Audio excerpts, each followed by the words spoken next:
ഇതേസമയം പി.വി. അൻവർ ഉന്നയിച്ച കാര്യങ്ങളിൽ തീരുമാനം പറയേണ്ടത് നേതൃത്വമാണെന്ന് യു.ഡി.എഫ് സ്ഥാനാർത്ഥി ആര്യാടൻ ഷൗക്കത്തിന്റെ പ്രതികരണം വരുന്നു. തെരഞ്ഞെടുപ്പിൽ മത്സരിച്ച് വിജയിച്ച നിലമ്പൂർ തിരിച്ചുപിടിക്കാനാണ് തന്നെ ചുമതലപ്പെടുത്തിയിരിക്കുന്നത്.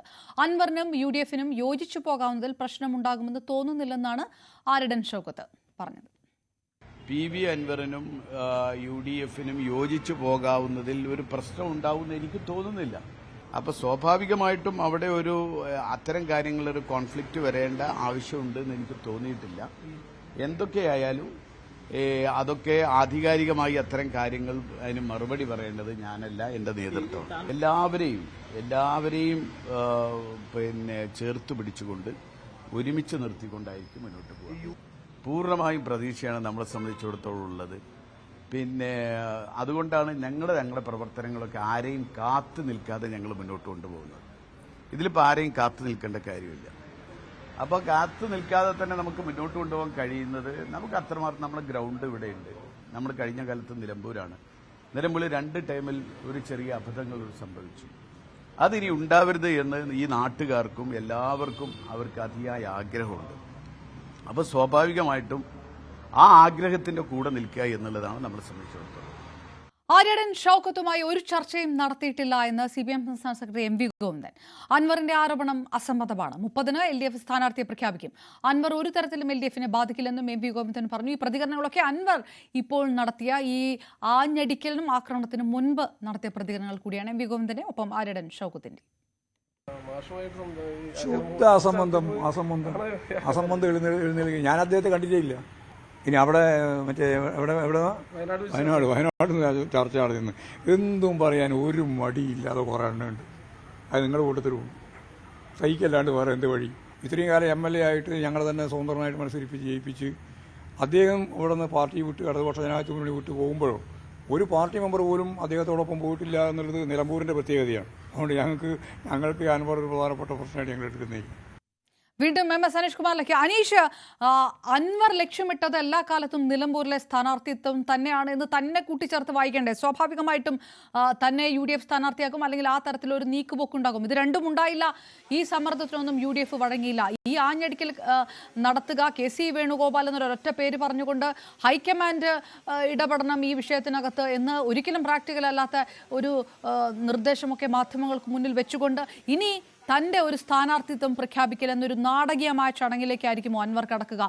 ഈ തരത്തിൽ തന്നെ അവഗണിച്ചു, നിൽക്കക്കളി ഇല്ലാതാക്കി, വസ്ത്രാക്ഷേപം നടത്തി, അതുകൊണ്ട് താൻ നിലമ്പൂരിലെ ജനങ്ങൾക്ക് വേണ്ടി സ്ഥാനാർത്ഥിയാകുന്നു എന്ന തരത്തിലുള്ള ചിലതൊക്കെ പ്രതീക്ഷിക്കാം ഇനിയുള്ള മണിക്കൂറുകളിൽ, അല്ലേ?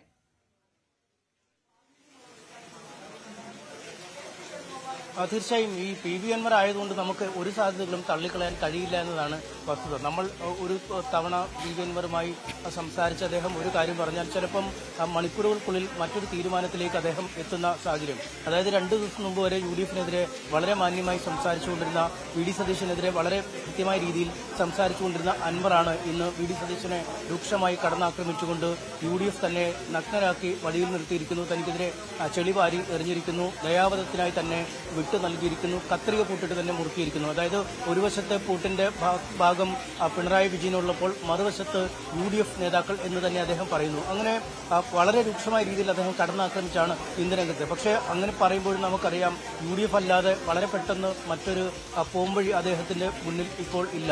UDFിനൊപ്പം സഹകരിച്ച് മുന്നോട്ട് പോവുകയാണ് അദ്ദേഹത്തിന്റെ രാഷ്ട്രീയ ഭാവിക്ക് ഏറ്റവും മികച്ചതെന്ന ഒരു വിലയിരുത്തൽ തന്നെയാണ് അദ്ദേഹത്തിനും അദ്ദേഹത്തിന്റെ ക്യാമ്പിനും ഉള്ളത്. അതുകൊണ്ടാണ് ഇപ്പോഴും ആ പ്രതീക്ഷ മുന്നോട്ട് വെച്ച് എങ്ങനെയും UDF നേതൃത്വത്തിൽ നിന്ന് അല്ലെങ്കിൽ ഹൈക്കമാൻഡിൽ നിന്നും ഒരു അനുകൂല തീരുമാനം ഉണ്ടായാൽ KC വേണുഗോപാൽ ഈ പ്രശ്നങ്ങളൊക്കെ പരിഹരിക്കണമെന്ന് നിർദ്ദേശം നൽകി തൽക്കാലികമായി അസോസിയേറ്റ് അംഗമായെങ്കിലും അൻവറിനെ ഉൾക്കൊള്ളിക്കണമെന്ന് പറഞ്ഞാൽ ഒരുപക്ഷെ VD സതീശൻ പരസ്യമായി പ്രഖ്യാപിച്ചില്ലെങ്കിൽ പോലും KC വേണുഗോപാലിന്റെ ഭാഗത്തു നിന്നും ഒരു ഉറപ്പ് ലഭിച്ചാൽ പോലും ഈ ഇപ്പോൾ പറഞ്ഞ കാര്യങ്ങളൊക്കെ വിഴുങ്ങി UDF സ്ഥാനാർത്ഥിക്ക് വേണ്ടി അചഞ്ചലമായി നിലകൊള്ളാൻ PV അൻവറിന് കഴിയുമെന്നാണ് അദ്ദേഹത്തിന്റെ മുൻകാല പ്രാബല്യത്തിൽ അല്ലെങ്കിൽ മുൻകാല ചരിത്രത്തിൽ നമുക്ക് വ്യക്തമാവുന്നത്. ഒരുപക്ഷെ അങ്ങനെ ഒരു നീക്കത്തിലേക്ക് പോകും. പക്ഷേ KC വേണുഗോപാലുമായി ചർച്ച നടത്തിയിട്ടും തീരുമാനമായില്ലെങ്കിൽ അദ്ദേഹം മത്സരിക്കുക എന്ന അറ്റകൈ പ്രയോഗത്തിലേക്ക് തന്നെ തൃണമൂൽ കോൺഗ്രസും PV അൻവറും നീങ്ങും എന്ന കാര്യത്തിൽ നമുക്ക് സംശയമില്ല. ഇത്രയധികം ആക്ഷേപങ്ങൾ VD സതീശനെതിരെ ചൊരിഞ്ഞിട്ടും അദ്ദേഹത്തെ അങ്ങേയറ്റം മോശക്കാരനായി ചിത്രീകരിച്ചിട്ടും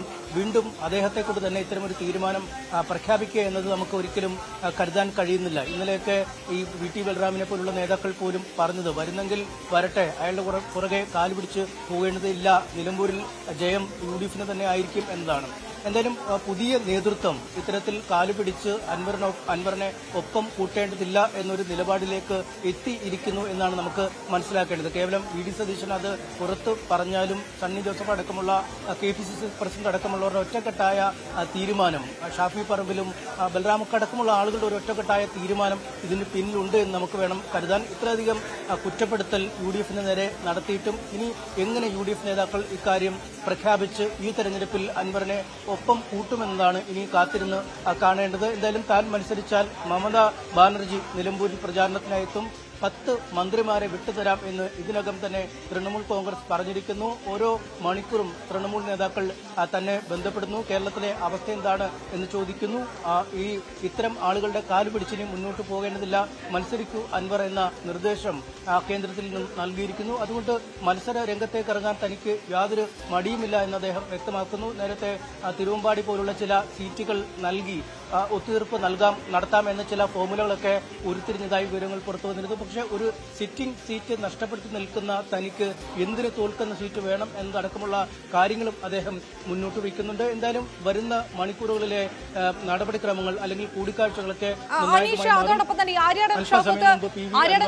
ഒരു പ്രതികരണം നമ്മൾ കേട്ടത് അത് അൻവർ ഈ വിഷയം പറയുന്നതിന് മുൻപുള്ള ഒരു പ്രതികരണം കൂടിയാണ്. ഷൗക്കത്തിനെ എടുത്തു പറയുക, 2 ദിവസം മുൻപ് ചെകുത്താനിൽ തുടങ്ങി ഇപ്പോൾ ഇതാ UDF തന്നെ അംഗമാക്കിയിരുന്നെങ്കിൽ ഏത് വടി നിർത്തിയാലും താൻ പിന്തുണച്ചേനെ എന്ന തരത്തിൽ വരെ അൻവർ പറഞ്ഞു കഴിഞ്ഞിരിക്കും. തനിക്ക് വ്യക്തിപരമായിട്ട് പ്രശ്നമുണ്ട് ഷൗക്കത്തുമായിട്ട്, പക്ഷേ ഈ തെരഞ്ഞെടുപ്പ് ആയതുകൊണ്ട് അത് ചർച്ച ചെയ്യുന്നില്ല എന്ന തരത്തിലുള്ള ഒരു ഔദാര്യ സമീപനം നടത്തുകയാണ് എന്നൊക്കെയാണ് അൻവർ പറഞ്ഞത്. ആര്യടൻ ഷൗക്കത്ത് പ്രചാരണവും തുടങ്ങിയിരിക്കുന്നു. ഇത് ഏത് തരത്തിലാണ് ഈ പ്രചാരണ സമയത്ത് പോലും UDF സ്ഥാനാർത്ഥിയെ വെട്ടിലാക്കുന്നത്?